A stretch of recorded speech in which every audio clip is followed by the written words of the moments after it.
Hello everyone, welcome to Inspire Classes. तो अभी तक हम अपनी 11th के फिजिक्स में टोटल 4 चैप्टर कवर कर चुके हैं। मतलब काइनेमेटिक्स वाला जो पोर्शन हमारा था वो हमने कवर कर लिया। अब कहानी हमारी स्टार्ट होगी, वो स्टार्ट होगी डायनेमिक्स वाले पोर्शन से। तो अब यहाँ से जो सेक्शन स्टार्ट होगा that comes under the dynamics. ठीक है, तो हमारा जो चैप्टर नंबर 5 है फिजिक्स के अंदर, लॉज ऑफ मोशन के नाम से, तो हम लोग आज उसको स्टार्ट करेंगे। एक बार देख लेते हैं कि 2020 और 21 के अगर पॉइंट ऑफ व्यू से देखें तो हमारा एग्जामिनेशन का सिलेबस क्या क्या है। तो एक बार आपको दिखा देता हूँ सिलेबस।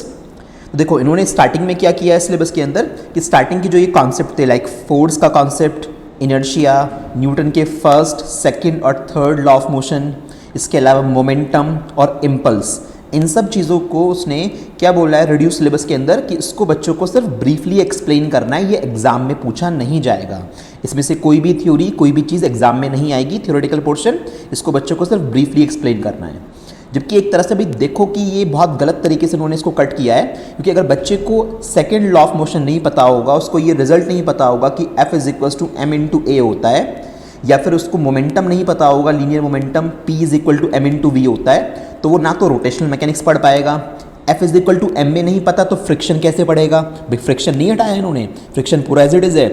फ्रिक्शन हटाए बिना, मतलब फ्रिक्शन को आपने अगर पढ़ना है तो आपको F = ma के बारे में तो पता होना चाहिए ना, उसके बिना फ्रिक्शन का कोई कहानी नहीं है।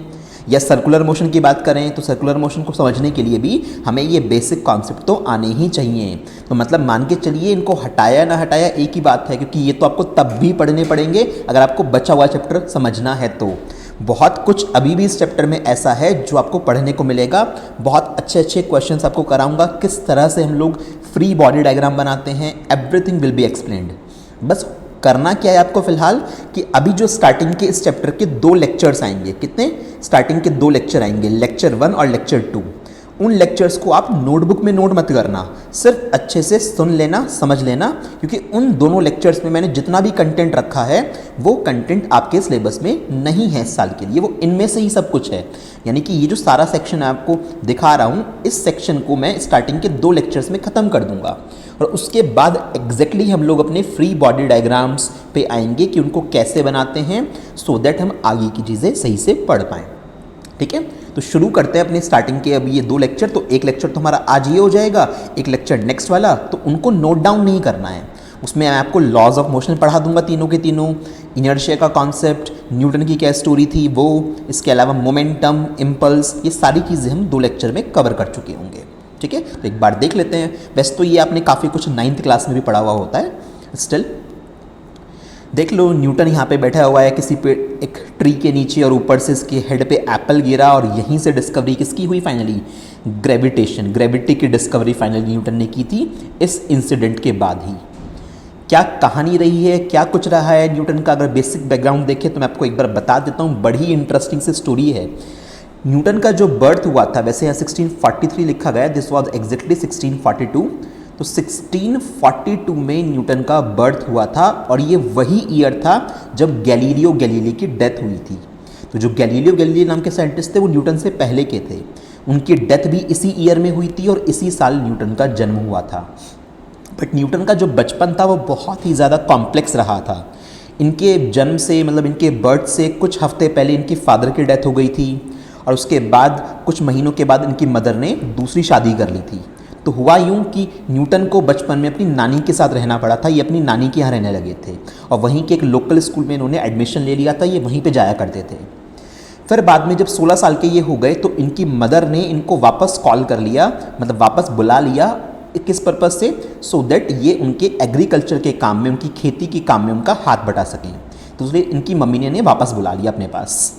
अब वहाँ पे एक अच्छी बात ये हुई कि इनकी मम्मी ने, इनकी मदर ने ये देखा कि न्यूटन के अंदर तो बहुत ज़्यादा टैलेंट है, तो उन्होंने इसके टैलेंट को देखते हुए न्यूटन के उनको स्कूल जाने की परमिशन दे दी, और स्कूल के बाद उनको अपनी ग्रेजुएशन करने का मौका भी मिला। ग्रेजुएशन के लिए न्यूटन ने जो कॉलेज चूज़ किया वो कोई छोटा मोटा कॉलेज नहीं था, वो कैम्ब्रिज का ट्रिनिटी कॉलेज था जो इंग्लैंड के अंदर है। इंग्लैंड में कैम्ब्रिज का ट्रिनिटी कॉलेज न्यूटन ने चूज़ किया और उसको ज्वाइन कर लिया।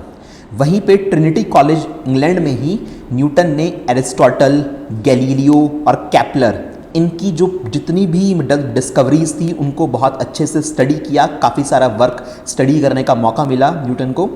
इसके बाद क्या किया न्यूटन ने, वहीं पे रहते रहते कॉलेज में रहते रहते ही बाइनोमियल थ्योरम, मैथमेटिक्स में आप पढ़ते हो ना बाइनोमियल थ्योरम, इसके अलावा कैलकुलस पे काम करना स्टार्ट कर दिया। आपको पता होना चाहिए न्यूटन एक बहुत अच्छे मैथमेटिशियन थे। ये फिजिक्स को मैथमेटिक्स की नज़रों से देखते थे, ये चीज़ों को मैथमेटिकली एक्सप्लेन करने में ट्रस्ट रखते थे। तो इन्होंने ट्रिनिटी कॉलेज में रहते रहते बाइनोमियल थ्योरम और कैलकुलस पे काम स्टार्ट करना शुरू कर दिया।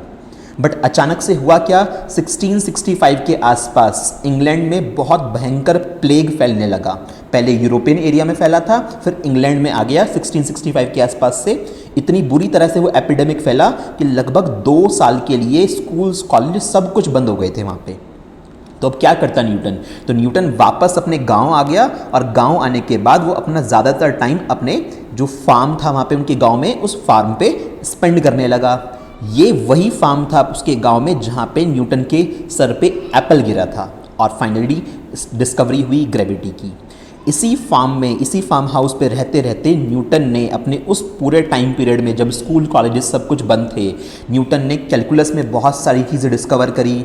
उसने ग्रेविटेशन और ऑप्टिक्स, हाँ जी ऑप्टिक्स जो आप पढ़ते हो ना, ऑप्टिक्स में मिरर लेंसेज की जो स्टोरी है, ऑप्टिक्स की भी बेसिक डिस्कवरी न्यूटन ने ही की थी। न्यूटन ने तो इनफैक्ट ऑप्टिक्स पे बुक भी लिखी थी एक, जिसके बेस पर आज इतने हाई लेवल पे हमारे पास माइक्रोस्कोप, टेलीस्कोप या बहुत अच्छे अच्छे इंस्ट्रूमेंट्स हम यूज़ करते हैं ना, वो सब न्यूटन की वजह से ही है। तो उस फार्म पे रहते रहते न्यूटन ने इन सब चीज़ों को डिस्कवर किया। क्योंकि न्यूटन बड़े अच्छे मैथमेटिशियन थे तो उनका मेन टारगेट, मेन गोल ये था कि फिजिक्स को मैथमेटिकल वे में एक्सप्लेन किया जाए, चीज़ों को बहुत सही से समझा दिया जाए। और फाइनली न्यूटन ने जब गैलीलियो का जो कॉन्सेप्ट था इनर्शिया वाला, क्योंकि जो इनर्शिया का कॉन्सेप्ट था वो गैलीलियो ने दिया था, उस कॉन्सेप्ट को ही थोड़ा स्टडी करते करते आगे बढ़ाते बढ़ाते उन्होंने अपना first law of motion propose कर दिया। तो न्यूटन का first law of motion completely based किसके ऊपर है, लॉ ऑफ इनर्शिया के ऊपर बेस्ड है ना, इसलिए तो बोलते हैं इसको लॉ ऑफ इनर्शिया। तो इनर्शिया का कॉन्सेप्ट जो गैलीलियो गैलीली देके गए थे, उसी चीज़ को उन्होंने एडवांस करके उसमें और अच्छे से चीज़ें सर्च आउट करके इन्होंने फर्स्ट लॉ ऑफ मोशन के नाम से पब्लिश कर दिया। और फिर धीरे धीरे सेकेंड लॉ और थर्ड लॉ, और ये लॉ इतने परफेक्ट हैं न्यूटन के कि आज की साइंस में या आज के टेक्नोलॉजिकल वर्ल्ड में भी ये तीनों की तीनों लॉज बिल्कुल परफेक्टली फिट बैठते हैं। ठीक है ना। तो इस तरह से ये न्यूटन की पूरी बेसिक बैकग्राउंड स्टोरी थी। भाई आप लॉज ऑफ मोशन पढ़ने जा रहे हो, जिस बंदे ने वो सारी कहानी बताई है, जिसके बिहाफ पे आज पूरी मैकेनिक्स, पूरी कैलकुलस, इतनी सारी डिस्कवरीज कर रही हैं हम लोगों ने, और हमारी लाइफ में इतना कुछ आसान हो पाया है, तो वो सब न्यूटन की वजह से है। बहुत बड़ा कॉन्ट्रीब्यूशन रहा है न्यूटन का तो अपने आप में, तो इसलिए बेसिक लाइफ स्टोरी जाननी ज़रूरी थी। ठीक, अब थोड़ा आगे मूव करते हैं। तो इस चैप्टर में बेसिकली हम क्या पढ़ेंगे, we will study about the cause of motion, कि चीज़ों के चलने का कारण क्या होता है। अभी तक हम लोग मोशन के कॉज को डिस्कस नहीं कर रहे थे।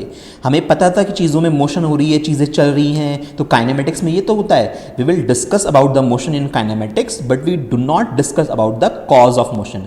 कारण क्या है उस चीज़ का, वो कारण हमारे डायनेमिक्स में स्टडी किया जाता है। और वो कारण क्या होता है मोशन का, तो सर बेसिक सा कॉज होता है फोर्स।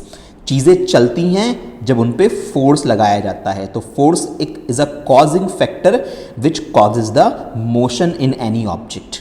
ठीक है, तो इस पूरे चैप्टर में या आने वाले चैप्टर्स में हम लोग अब फोर्स की बातें कर रहे होंगे। तो धीरे धीरे चैप्टर को आगे बढ़ाते हैं, आपको पूरी चीज़ें क्लियर समझ में आ रहेंगी।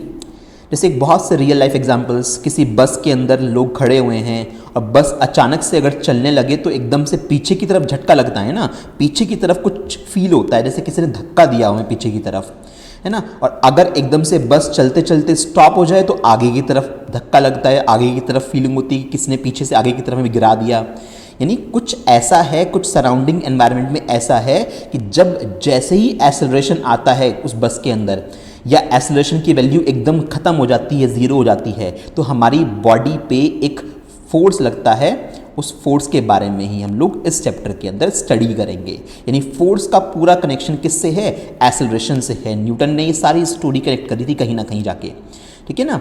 तो इस तरह से चीज़ें हमारे पास कैरी आउट हो रही होती हैं हमारे सराउंडिंग एनवायरनमेंट में। एक इस डायग्राम को देख लीजिए, जब कार यहाँ पे देखो टर्न होगी ना, तो ये बंदा नीचे फिसल के गिर जाएगा। अब ऐसा क्यों हो गया, कार देखना ध्यान से, कार ने जैसे ही टर्न मारा तो कुछ ऐसा हुआ कि इनर्शिया की वजह से, इसके पास तो इनर्शिया कौन सा था, डायरेक्शन का इनर्शिया था, और जैसे ही कार तो मुड़ के चली गई लेफ्ट साइड में, बट जो यहाँ पे ये बंदा है ये नीचे आके गिर गया यहाँ पे, ये तो हो रहा है यहाँ पे बिल्कुल। तो ये सब भी क्या है, यहाँ पर इसकी बॉडी पे भी एक फोर्स लगा होगा, जिस फोर्स की वजह से ये अपनी मोशन के पाथ से थोड़ा डिस्टर्ब हो गया और फाइनली नीचे आके ग्राउंड पे गिर गया। तो ये बहुत, ये जितने भी day to day life examples दिखा रहा हूँ ना, ये सब कुछ आपके मोशन के कॉज को डिस्कस करते हैं, ये सब कुछ आपके फोर्स को डिस्क्राइब करते हैं कि हाँ इन सब चीज़ों के ऊपर कोई ना कोई फोर्स काम कर रहा है, और इसी फोर्स को हम लोग आज पढ़ेंगे। ठीक है, तो फाइनली हम आ जाते हैं फोर्स की डेफिनेशन पे कि नाउ व्हाट इज फोर्स, इसको कैसे डिफाइन कर सकते हैं। तो sir, if force is a push और पुल, या तो चीज़ों को आप पुश करोगे या उसको पुल करोगे, तो फोर्स पुश या पुल दोनों में से किसी भी टाइप का हो सकता है, which either change or try to change the current state of the object, जो किसी ऑब्जेक्ट की करंट प्रेजेंट स्टेट को चेंज करने की कोशिश करेगा या चेंज कर देगा। एग्जाम्पल के लिए सपोज एक रबर बैंड है तुम्हारे पास, है ना, इस तरह से तुम्हारे पास एक रबर बैंड है, अगर तुम फोर्स लगा के खींचोगे इस रबर बैंड को तो इस रबर बैंड की शेप चेंज हो जाएगी, यस और नो।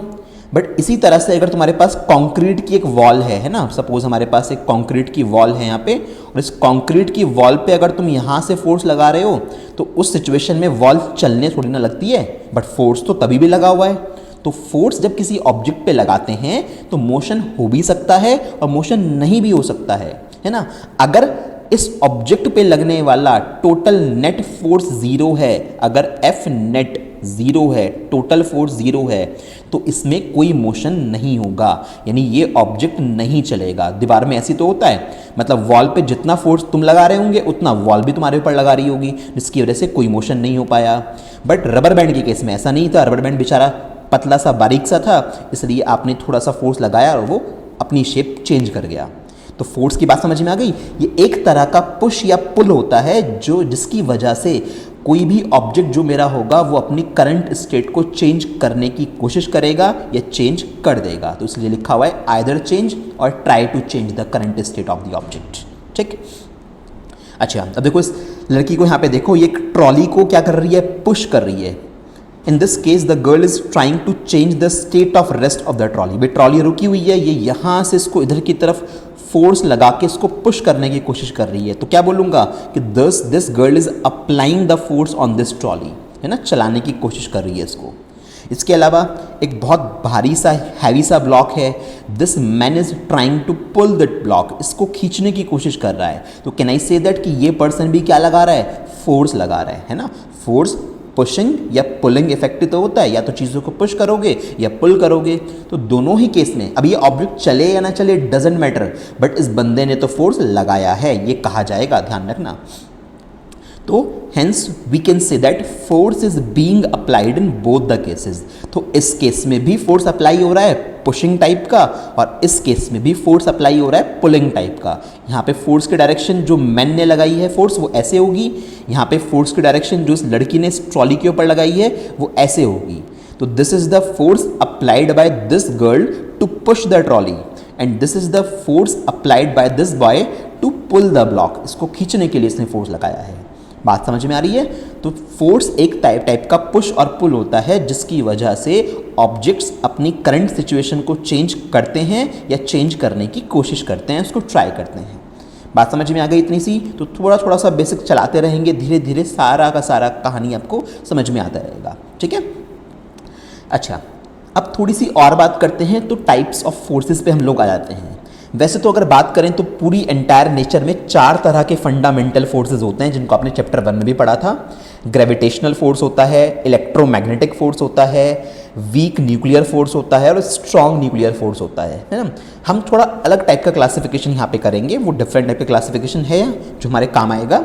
हम लोग बोल रहे हैं कि फोर्स 2 तरह के हैं, कॉन्टैक्ट फोर्सेज और नॉन कॉन्टैक्ट फोर्सेस। इसमें से जितने भी फोर्स हैं ना, ये जितने भी नज़र आ रहे हैं, ये होंगे उन 4 टाइप के अंदर से ही। भाई या तो ग्रेविटेशनल फोर्स होंगे, या फिर इनमें से कोई इलेक्ट्रोमैग्नेटिक होंगे, या न्यूक्लियर फोर्सेज होंगे। ठीक है, तो ये कुछ नया नहीं है, अलग से बस इनको देखने का नज़रिया बदल गया। कॉन्टैक्ट फोर्स तब लगेंगे जब 2 ऑब्जेक्ट्स के बीच में इंटरेक्शन होगा, यानी जब 2 ऑब्जेक्ट एक दूसरे को टच करेंगे तब उस सिचुएशन में कॉन्टैक्ट फोर्सेस काम करते हैं। ये जितने भी एग्जाम्पल हैं सारे कॉन्टैक्ट फोर्सेस के हैं। लाइक एक अप्लाइड फोर्स, बैट से बॉल को हिट किया गया तो बैट और बॉल का कॉन्टैक्ट हुआ, तो इस सिचुएशन में जो फोर्स लगा उसको हमने अप्लाइड फोर्स बोल दिया। स्प्रिंग है, स्प्रिंग अपने आप तो कंप्रेस नहीं होगी या अपने आप तो एलोंगेट नहीं होगी, आपको कंप्रेस करना है तो आपको फोर्स लगाना पड़ेगा, आपको स्प्रिंग को टच करना पड़ेगा, आपको ऐसे फोर्स लगा के स्प्रिंग को दबाना पड़ेगा। तो स्प्रिंग के ऊपर लगाया गया जो फोर्स होता है उसको कंप्रेस या एलोंगेट करने के लिए वो भी कैसा होता है, वो भी कॉन्टैक्ट फोर्स का एग्जाम्पल है, इसको हम स्प्रिंग फोर्स बोलते हैं। तो spring force is also a contact force, contact होना ज़रूरी है तभी ये काम करेगा। इसके अलावा ड्रैगिंग फोर्स, पैराशूट बांध के तुम हवा में ऊपर से नीचे कूद गए, या तुमने खाली पेपर का टुकड़ा लिया उसको अपनी छत के ऊपर जाके उसको गिरा दिया नीचे, तो खाली पेपर को गिराओगे तो झूलता हुआ नीचे आएगा और लहराता हुआ, क्यों? एयर का जो पार्टिकल्स हैं वो उसके ऊपर ड्रैगिंग फोर्स लगा रहे हैं। इसी तरह से पैराशूट में होता है, पैराशूट बांध के जंप करोगे तो धीरे धीरे धीरे धीरे आपको एयर का सपोर्ट मिलता रहेगा और धीरे धीरे नीचे आते रहोगे, तो वहाँ पे एयर आपके ऊपर ड्रैगिंग फोर्स लगा रही है। कांटेक्ट हुआ ना एयर का आपकी बॉडी से वहाँ पर, तो वो भी हमारा कांटेक्ट फोर्स में आ गया। फ्रिक्शनल फोर्स तो ऑब्वियस सी बात है कि जब एक बॉडी दूसरे के ऊपर चलती है तो उस केस में फ्रिक्शन की वजह से भाई आप वॉकिंग कर पाते हो, आप चल पाते हो, तो आपके फीट सरफेस के कांटेक्ट में हैं और आपको सफिशिएंट फ्रिक्शन मिल रहा है, इसलिए आप आगे की तरफ चल पा रहे हो। अगर बहुत ज़्यादा स्मूथ सरफेस हो, बहुत चिकना सा फर्श हो, किसी ने ऑयल डाल दिया फर्श पे, तो उस केस में आप क्या होते हो, फिसल जाते हो। तो फ्रिक्शन फोर्स भी कांटेक्ट फोर्स होगा जहाँ पे हमारी बॉडी का या ऑब्जेक्ट का कांटेक्ट किसी दूसरे सरफेस से ज़रूर होगा जिसके ऊपर वो चीज़ चलेगी। ठीक। नॉर्मल फोर्स, नॉर्मल फोर्स में क्या होगा, टेबल है मेरे पास, कोई भी टेबल के ऊपर कोई बुक रखी हुई है, कोई ब्लॉक रखा हुआ है, तो कांटेक्ट में है ना ये, तो यहाँ पर भी इसका वजन नीचे की तरफ काम करेगा, जो भी इसका वेट होगा इस ब्लॉक का, और इस पर्टिकुलर टेबल की वजह से एक नॉर्मल फोर्स, रिएक्शन फोर्स होती है, वो ऊपर की तरफ काम करती है। तो ये सब बनाना सीखेंगे धीरे धीरे, बट फिलहाल देख लो ना, कांटेक्ट हो रहा है, टेबल के ऊपर आपने बुक रखी हुई है, तो वहाँ पर भी कांटेक्ट में फोर्सेस जो लग रहे हैं, ये दोनों फोर्सेस किस तरह के हैं, ये नॉर्मल फोर्सेस हमारे पास हैं। तो जो मैंने एन से दिखाया है ये, this is my normal force, जो ये टेबल ने इसके ऊपर लगाया है ऊपर की तरफ, this is the normal force. ठीक है, तो ये कांटेक्ट टाइप के फोर्सेस हैं। यहाँ पे ऑब्जेक्ट्स का कांटेक्ट होना ज़रूरी है, ये तभी काम करते हैं। जब बात आती है नॉन कांटेक्ट फोर्सेस की, तो ये क्या कुछ डिस्टेंस पे चीज़ें रखी हुई होंगी ना, तब भी काम कर जाएंगे। जैसे मैग्नेटिक फोर्स, दो मैग्नेट को थोड़ा दूर से ही आप दिखाने की कोशिश करो, भाई इनके नॉर्थ पोल को पास लेके आओ दो मैग्नेट के, तो ये दूर से ही तो आपको फोर्स फील होना शुरू हो जाएगा, टच कराने की रिक्वायरमेंट ही नहीं पड़ेगी, आप टच करा भी नहीं पाओगे, तो दोनों पे ऐसे बैकवर्ड डायरेक्शन में रिपल्शन फोर्स लगेगा। तो मैग्नेटिक फोर्स एक नॉन कांटेक्ट टाइप का फोर्स होता है। ऐसे ही इलेक्ट्रिक फोर्स, एक पॉजिटिव चार्ज पार्टिकल है, दूसरा पॉजिटिव चार्ज पार्टिकल है ना, इन दोनों को कुछ डिस्टेंस पे रखा हुआ है, तो इनके बीच में भी एक इलेक्ट्रिक फोर्स लगता है, जिसको आपने कूलम्स फोर्स के नाम से फर्स्ट चैप्टर में पढ़ा था, है ना, आपने पढ़ा था ना इलेक्ट्रोमैग्नेटिक फोर्स, तो वो यही वाला होगा। तो दो चार्ज पार्टिकल के बीच में फोर्स लगेगा, तो यहाँ पे कांटेक्ट होना जरूरी थोड़ी ना है चार्ज पार्टिकल का, दूर से भी ये तो एक दूसरे को रिपेल कर रहे हैं। अच्छा, इसके अलावा ग्रेविटेशनल फोर्स भी तो नॉन कांटेक्ट में आएगा। भाई आप अगर अपने रूम में बैठे हो तो आपको किसी दूसरी गैलेक्सी के अंदर प्रेजेंट स्टार भी अपनी तरफ अट्रैक्ट कर रहा है, बट आप क्यों वहाँ पे चल के नहीं जाते, क्योंकि सर वो जो फोर्स है वो फोर्स इतनी छोटी वैल्यू का है कि मेरी बॉडी पे उसका कोई असर नहीं होता है। तो ग्रेविटेशनल फोर्स में भी चीज़ों का कांटेक्ट में होना ज़रूरी नहीं है। आप कोई भी बॉल को ऊपर उछाल दो ना, तो वो ऑटोमेटिकली नीचे आके गिरती नहीं गिरती है, क्यों?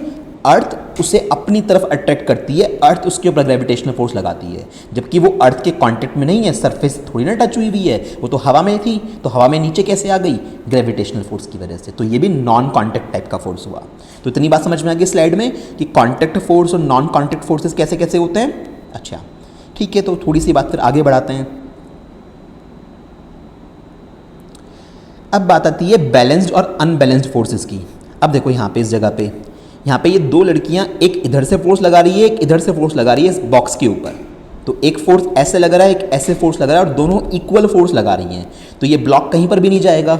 दोनों के फोर्सेस कट के जीरो हो गए ना भाई। इसने मान लो इधर की तरफ 10 न्यूटन का फोर्स लगाया, इसने भी इधर की तरफ फोर्स लगाया 10 न्यूटन का।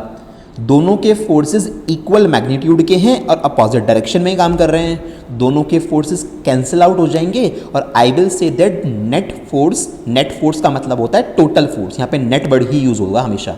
Net force acting on the body is 0। तो ये कैसे फोर्सेस हैं सर? ये बैलेंस्ड फोर्सेस हैं इस केस में।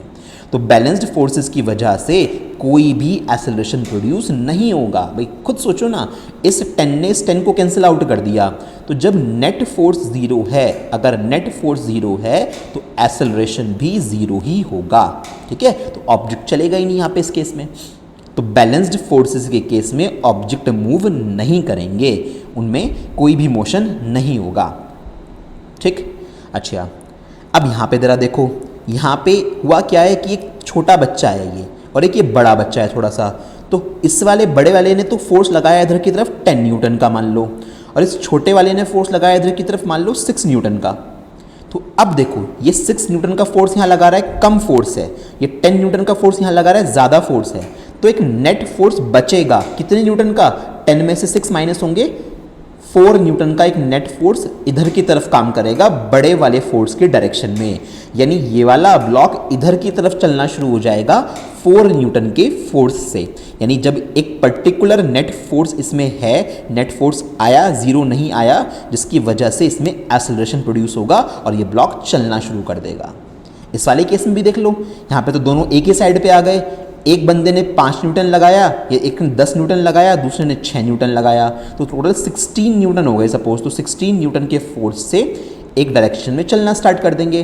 तो ये भी अनबैलेंस्ड फोर्स का एग्जाम्पल है और ये भी अनबैलेंस्ड फोर्स का एग्जाम्पल है। तो अगर फोर्सेस अनबैलेंस्ड होते हैं तो एक्सेलरेशन आता है ऑब्जेक्ट के अंदर, अदरवाइज नहीं आता है। मतलब बहुत सिंपल सी बात यही होती है कि सर अगर नेट फोर्स किसी सिस्टम पे लगने वाला 0 है, जितने भी फोर्सेस हैं उनका सबका समेशन 0 है, तो एक्सेलरेशन भी 100% 0 होगा। और अगर नेट फोर्स 0 नहीं है, कुछ ना कुछ वैल्यू आ रही है, तो इसका मतलब एक्सेलरेशन भी 0 नहीं होगा, कुछ ना कुछ एक्सेलरेशन आएगा और बॉडी चलेगी ही चलेगी। बात समझ में आ गई ना? तो ये बहुत सिंपल सी बात है, ये सब वही है 9th क्लास में जो आपने पढ़ी है, वो पुरानी कहानियाँ रिकॉल करा रहा हूँ ताकि आप लोग अवेयर हो जाओ कि हाँ हम लोगों को कितना कुछ पढ़ाया गया था, हमें सब कुछ अच्छे से आता है। तो कोई टेंशन नहीं है, ये चैप्टर बिल्कुल मज़े में ख़त्म हो जाएगा। इस चैप्टर के अंदर ना हमारे पास लॉज ऑफ मोशन के क्वेश्चंस, अब तो लॉज ऑफ मोशन तो हट गए, क्वेश्चंस तो बचे हुए हैं ना, क्वेश्चंस हम लोग करेंगे। तो लॉज ऑफ मोशन वाला सेक्शन है इसके अंदर एक, दूसरा सेक्शन फ्रिक्शन वाला है, और तीसरा सेक्शन कौन सा है? सर्कुलर मोशन वाला है। तो इन 3 सेक्शन में जाके ये हमारा चैप्टर कवर होता है पूरा का पूरा। सर्कुलर मोशन मैं आपको लास्ट में ही पढ़ाऊंगा, सारी की सारी सर्कुलर मोशन जितनी भी हमारे सिलेबस में है। ठीक, कुछ एग्जाम्पल्स देख लीजिए और some examples from real life. A soccer ball is sitting at rest, it takes an unbalanced force of a kick to change its motion. अब ये जो हमारी बॉल है ये रेस्ट में है, यस और नो? रेस्ट में होने का मतलब क्या है? इसमें कोई एक्सेलरेशन नहीं है, और दूसरी चीज़ क्या है कि इसके ऊपर लगने वाले नेट फोर्स 0 होंगे। भाई एक फोर्स तो इस पर नीचे की तरफ काम कर रहा होगा जिसका वजन होता है WMG, यस और नो? और एक फोर्स इस पर जिस फर्श के ऊपर ये रखी हुई है उससे एक नॉर्मल रिएक्शन लग रही होगी ऊपर की तरफ, और यहाँ पे N is equal to mg होगा, दोनों फोर्स बराबर होंगे, तभी तो ये बॉल इस पर टिकी हुई है, नहीं तो हवा में उड़ जाती या ज़मीन के अंदर चली जाती। तो ये बहुत अच्छे से याद रखना कि अगर कोई ऑब्जेक्ट हमारे पास कहीं पे रखा हुआ है तो उसके ऊपर फोर्सेस तो लगे हुए होते हैं, फोर्स तो लग रहे हैं, बट नेट फोर्स कैसा है? 0 है। फिलहाल ये बैलेंस कंडीशन में है। अगर आपको इस फुटबॉल को मूव कराना है तो आपको एक और फोर्स लगाना पड़ेगा इसके ऊपर। सपोज आपने एक फोर्स ऐसे लगा दिया 5 न्यूटन का, आपने किक मारी इधर की तरफ, 5 न्यूटन का फोर्स लगाया, तो अब ये दोनों तो ऊपर नीचे वाले तो कैंसिल हो रहे हैं, बट इसको कैंसिल करने वाला कोई और पार्ट नहीं है। तो 5 न्यूटन का नेट फोर्स इसमें आ गया और इसकी वजह से ये बॉल चलना शुरू कर देगी, है ना? यही चीज़ मैंने यहाँ लिखी हुई है। यानी अगर तुम्हें इस चीज़ को चलाना है, रुकी हुई चीज़ को चलाना है, तो you need to apply some unbalanced force, है ना? ठीक है, देख लो टग ऑफ वार वाला गेम होता है, तो टग ऑफ वार वाले में 3 लोग यहाँ से खींच रहे हैं, 3 लोग यहाँ से खींच रहे हैं। तो अगर किसी एक पर्टिकुलर पार्टी को जीतना है, सपोज इनको जीतना है, तो इनका नेट फोर्स ज़्यादा होना चाहिए इनके कंपैरिजन में, और अगर दोनों के फोर्सेस बराबर होंगे तो उस केस में ना ये वाली टीम इधर जा पाएगी ना ये वाली टीम इधर आ पाएगी। तो 2 teams are playing tug of war, they are both exerting equal force on the rope in opposite direction, तो this balanced force result in no change of motion. सीधी सी बात है ना भाई, जब दोनों के दोनों ने बराबर फोर्सेस यहाँ पे लगा रखे हैं तो यहाँ पे किसी भी तरह का मूवमेंट देखने को नहीं मिलेगा। तो बहुत सही से चीज़ें मैंने एग्जांपल्स ढूंढ के लेके आया हूँ आप लोगों के लिए, सो दैट आपको चीज़ों में क्लैरिटी बहुत अच्छे से आए। सिर्फ ये नहीं है कि न्यूटन का फर्स्ट लॉ है तो डेफिनेशन पढ़ा दी, उसके बाद सेकंड लॉ की डेफिनेशन, थर्ड लॉ की डेफिनेशन, इम्पल्स, मोमेंटम, डेफिनेशन में ख़त्म, वो बेकार है, उसमें सिर्फ रटने वाली बात हो जाती है। दिमाग सही से तब खुलेगा जब हर एक चीज़ को 360 डिग्री से देखा जाएगा। तो always aim at 360 degree learning, चीज़ों को ब्रॉड वे में एक्सप्लेन करने की कोशिश किया करो, चीज़ों को कितना अच्छे से तुम समझ सकते हो, उसी से दिमाग खुलेगा। और यही मेन पर्पज़ है हमारी एजुकेशन का, कि हमारी थिंकिंग एबिलिटी बढ़े, हमारी हर सिचुएशन को डील करने की एबिलिटी बढ़े। तो उसी चीज़ को, क्योंकि नेचर में हमें सर्वाइव करना है, तो उस चीज़ के लिए हमें अपने माइंड को खोल के रखना पड़ेगा, अच्छे से अपने माइंड को ब्रशअप करना पड़ेगा और इस तरह की स्किल्स डेवलप करनी पड़ेंगी, सो दैट हम लोग अब जिस तरह के एनवायरनमेंट में रहते हैं वहाँ पे अच्छे से सर्वाइव कर पाएँ और एक अच्छे सिटीजन बन के रहें। ठीक है, तो इसलिए लर्निंग का बड़ा इंपॉर्टेंस होता है, लर्निंग बहुत ज़रूरी है। एजुकेशन का मेन पर्पज़ यही है कि बच्चों को 360 डिग्री लर्निंग मिले। ठीक, इतनी बात समझ में आ गई। तो अभी तक देखो लॉज ऑफ मोशन पे नहीं पहुंचा हूं मैं तो इनर्शिया भी नहीं पहुंचा हूं। मैंने आपको इतनी सारी बेसिक कहानी जब से बताई है तो आपको काफ़ी कुछ क्लैरिटी अभी तक मिल गई होगी। अब धीरे धीरे इनर्शिया आना स्टार्ट हो जाएगा हमारे पास, और जब इनर्शिया पढ़ लेंगे फिर लॉज ऑफ मोशन भी पढ़ा दूंगा। देखो आ गया इनर्शिया कहते ही। तो इनर्शिया को हिंदी में क्या बोलते हैं, वैसे अगर किसी को मालूम करना है हिंदी में क्या बोलते हैं, तो हिंदी में तो बड़ा अजीब सा नाम है। इनर्शिया को हिंदी में बोलते हैं जड़त्व, है ना, थोड़ा अजीब सा नाम है, डॉट सी भी लगती है। तो इनर्शिया को हिंदी के बुक्स में बोलते हैं जड़त्व। अभी नॉर्मली जैसे पंपकिन्स रखे हैं, कद्दू होते हैं ना, ये इतने सारे पंपकिन्स रखे हैं, बहुत भारी भारी होते हैं, बहुत मोटे मोटे होते हैं। तो ये पंपकिन्स एक के ऊपर एक पड़े हुए हैं ऐसे ही, ये अपने आप कभी नहीं चलेंगे, है ना, ये सड़ जाएंगे, ख़त्म हो जाएंगे, ये अपने आप कभी नहीं चलेंगे जब तक इन पे कोई बाहर से अनबैलेंस्ड फोर्स ना लगाया जाए। तो इनर्शिया हर एक बॉडी के अंदर होता है। दुनिया में कोई भी चीज़ है, तुम भी हो ना, तुम्हारे अंदर भी इनर्शिया है। भाई तुम सो रहे हो, मान लो तुम पड़े हुए आराम से चेयर पे पैर पसार के तुम बैठे हुए हो, तुम खुद भी तो ये चाहते हो कि कोई तुम्हें डिस्टर्ब ना करे। अगर तुम सो रहे हो तो अपना बस सोते रहो, कोई तुम्हें उठाए ना, तो तुम्हारा भी एक इनर्शिया है। इनर्शिया एक तरह का लेजीनेस, मैं कनेक्ट करूँगा इस चीज़ को लेजीनेस टर्म से, एक तरह की लेजीनेस है। मतलब अगर आप रेस्ट कर रहे हो तो आप चाहते हो कि आप रेस्ट ही करते रहो। अगर आप कोई वर्क कर रहे हो, आप गेम खेल रहे हो, मान लिया मूवी देख रहे हो, तो आप चाहते हो बस मूवी ही देखते रहो, गेम ही खेलते रहो। यानी इनर्शिया में भी यही होता है कि ऑब्जेक्ट की जो भी करंट सिचुएशन है ना, वो फिलहाल जैसा है, जो भी कर रहा है, वो चाहता है बस वैसा ही करता रहे, उसकी उस सिचुएशन को कोई भी आके चेंज ना करे। यानी this is the inability to change, वो चीज़ों को बदलने से रोकने की कोशिश करता है। ये इनहेरेंट प्रॉपर्टी जो होती है किसी भी ऑब्जेक्ट की, इसी को इनर्शिया बोलते हैं। तो inertia is the tendency of an object to resist changes in its velocity, है ना। यहाँ पे हम लोग थोड़ा सा लॉज ऑफ मोशन के हिसाब से पढ़ेंगे। तो यहाँ पे क्या बोल रहा है वो, कि इनर्शिया किसी भी ऑब्जेक्ट की ऐसी टेंडेंसी है जिसकी वजह से वो अपने वेलोसिटी को चेंज होने का अपोज करता है, उसको रेजिस्ट करता है, चाहे वो मोशन में हो या मोशन में ना हो, है ना। मतलब एक बुक रखी हुई है तुम्हारे यहाँ घर पे, एक टेबल है, सपोज ये एक टेबल है, इस टेबल के ऊपर एक बुक रखी हुई है, ये एक बुक है। अब होगा क्या, ये बुक यहाँ रखी हुई है, टेबल यहाँ पे है, कोई आंधी तूफान नहीं आ रहा, कुछ नहीं आ रहा है। अगर कोई बंदा इस बुक के ऊपर बाहर से अनबैलेंस्ड फोर्स लगा के इसको ना चलाए, तब तक ये बुक कभी भी नहीं चलेगी। क्यों? इस बुक के अंदर कौन सा इनर्शिया है? इस बुक के अंदर इनर्शिया ऑफ रेस्ट है, रेस्ट का इनर्शिया है, क्योंकि ये बुक रेस्ट में है। तो ये नहीं चाहती कि ये चले, है ना, आलसी बन है, मतलब कुछ भी मान लो। तो ये बुक नहीं चाहती कि मुझे कोई चलाए, तो अपने आप तो कभी नहीं चलेगी ये। किसी को से बुक को चलाना है तो क्या करना पड़ेगा, बाहर से फोर्स लगाना पड़ेगा। फोर्स भी कैसा, अनबैलेंस्ड, क्योंकि अगर बाहर से बैलेंस फोर्स लगा दिया, मान लिया तुम्हारे भाई बहन में दो जनों में लड़ाई हो गई, एक ने कह रहा है बुक मुझे चाहिए, उसने इधर को फोर्स लगाया, एक कह रहा है बुक मुझे चाहिए, उसने इधर को फोर्स लगाया, तो दोनों फोर्स 10-10 न्यूटन के हैं, तो ये तब भी कैंसिल आउट हो जाएंगे, कोई फर्क ही नहीं पड़ेगा, बुक किसी के पास भी नहीं जाएगी। अगर बेचारी कमज़ोर सी बुक है तो फट जाएगी दो पार्ट में, वो समझ रहे हो ना। तो ऑब्जेक्ट को चलाने के लिए, उसके इनर्शिया को तोड़ने के लिए आपको बाहर से अनबैलेंस्ड फोर्स लगाना पड़ता है। तो क्या इनर्शिया समझ में आया? इनर्शिया इज द एबिलिटी और tendency of the object to resist the change in velocity. Object नहीं चाहता कोई भी आके उसकी वेलोसिटी में किसी भी तरह का चेंज करे। वो रुका हुआ है तो चाहता है रुका हुआ रहे, वो चल रहा है तो चाहता है चलता ही रहे। That object does not want to change the current state of itself, ठीक है, खुद की करंट स्टेट को वो चेंज करना नहीं चाहता है, दैट्स कॉल्ड इनर्शिया। इनर्शिया के एग्जांपल्स देख लीजिए। भाई ये ट्रक है इतना बड़ा, अब इस ट्रक में मान लो रुका हुआ है, इस ट्रक में कौन सा इनर्शिया है? Inertia of rest. इनर्शिया का जो कनेक्शन होता है ना, वो सीधा का सीधा मास से होता है। ऑब्जेक्ट का मास जितना ज़्यादा होगा उसका इनर्शिया, सिंपल इनर्शिया की बात कर रहा हूँ। बाद में जब तुम आगे चैप्टर नंबर 7 पढ़ोगे, अभी तो 5 वाला पढ़ रहे हो, जब 7 पढ़ोगे तो वहाँ पे चीज़ें रोटेट होनी स्टार्ट हो जाएंगी, तो वहाँ पे रोटेशन का एक इनर्शिया आएगा जिसको मोमेंट ऑफ इनर्शिया बोलते हैं, ठीक है। तो moment of inertia rotational mechanics में काम करता है। फिलहाल चीज़ें रोटेट नहीं करा रहे हैं, हम लोग लीनियर मोशन की बात कर रहे हैं, चीज़ों को ग्राउंड पे चलाएंगे, तो उस सिचुएशन में ये इनर्शिया सिर्फ मास पे डिपेंड करता है, रोटेशन की बात ना करें तो। और अगर रोटेशन की बात करेंगे तो मास के साथ साथ फिर वो एक्सिस से डिस्टेंस कितनी होती है उस पर भी डिपेंड करता है, वो बाद की बात है। तो मास जितना ज़्यादा होगा इनर्शिया उतना ज़्यादा होगा।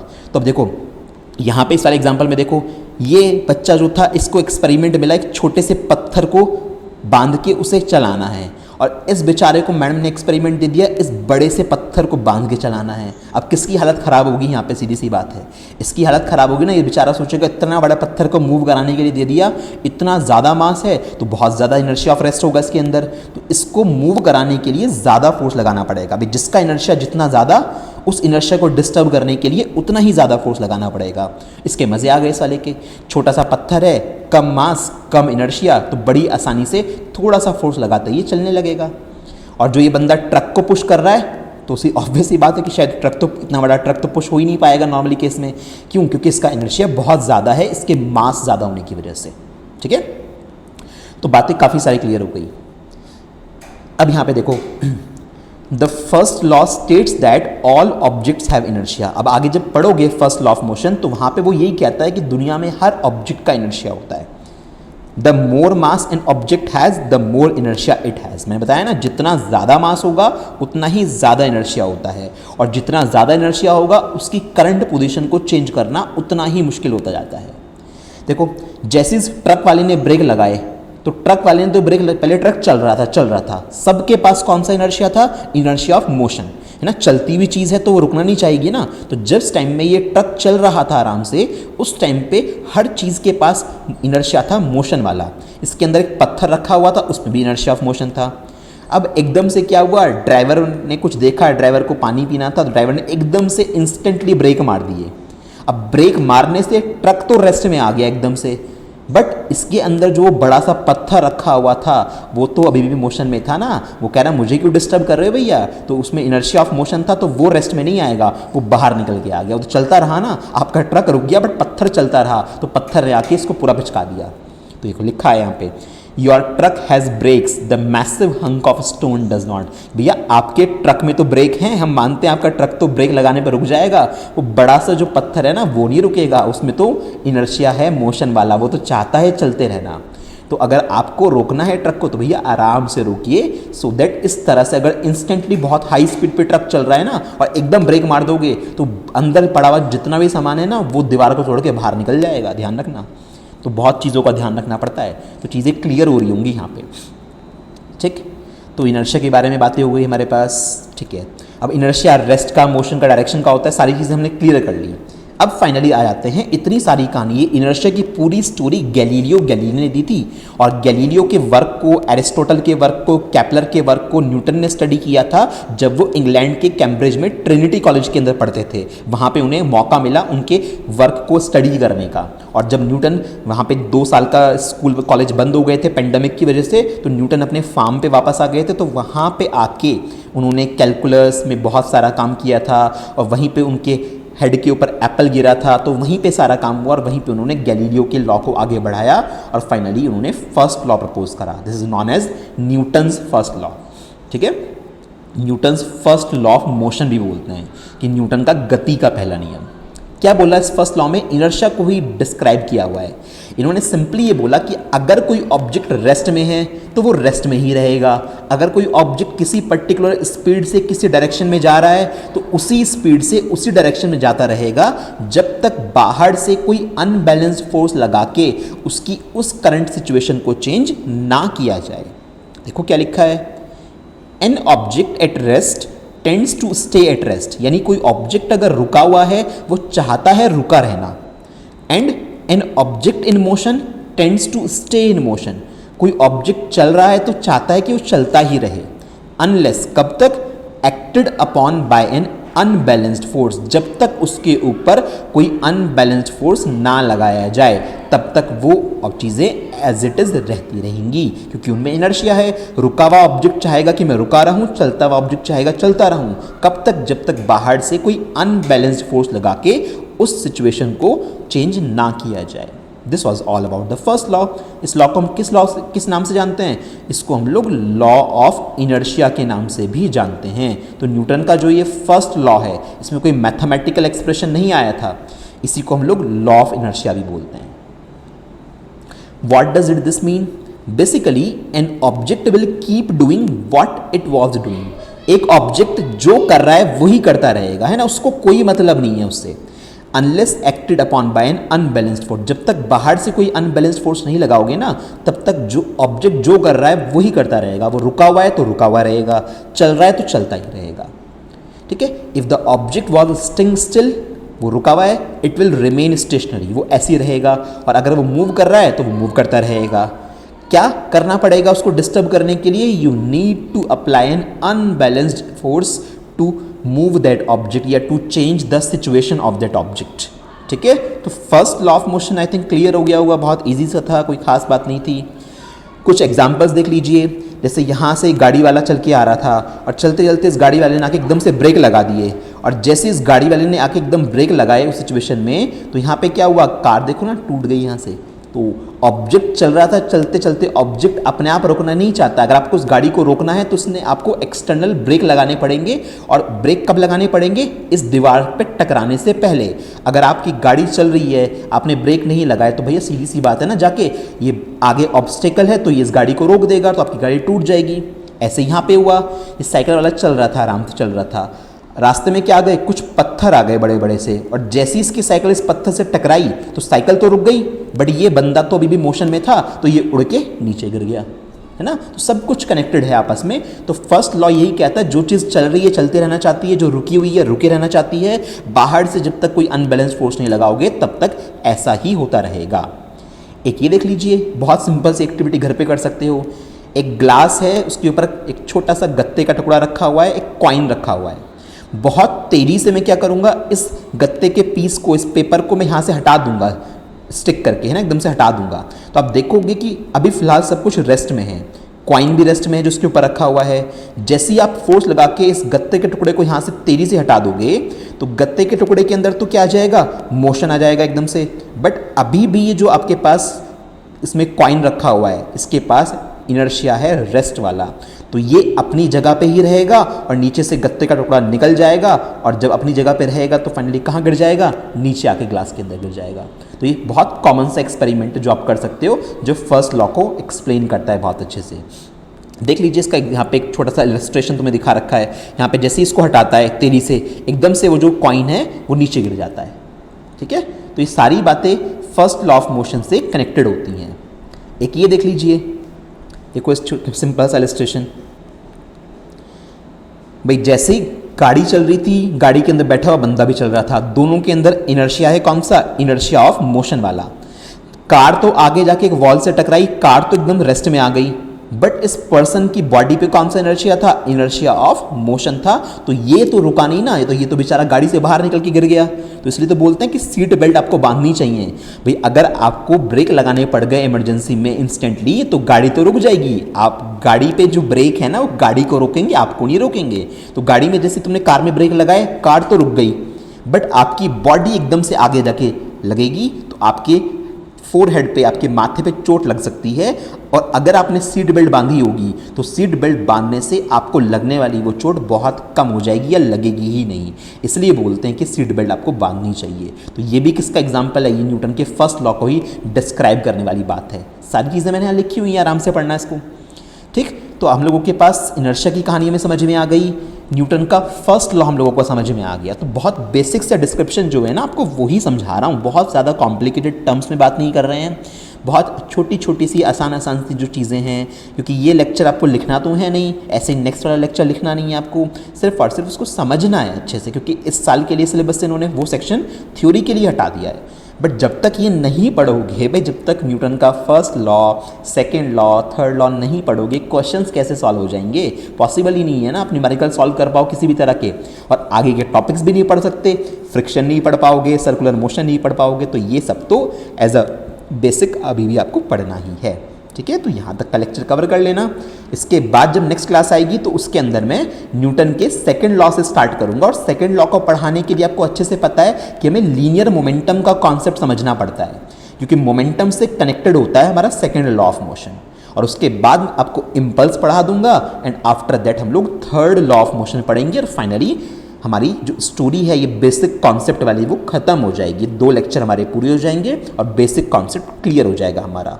After that we will start with the free body diagram कैसे बनाते हैं, तो वो बड़ा इंटरेस्टिंग पोर्शन आएगा न्यूमेरिकल सॉल्व करने के लिए। ठीक है,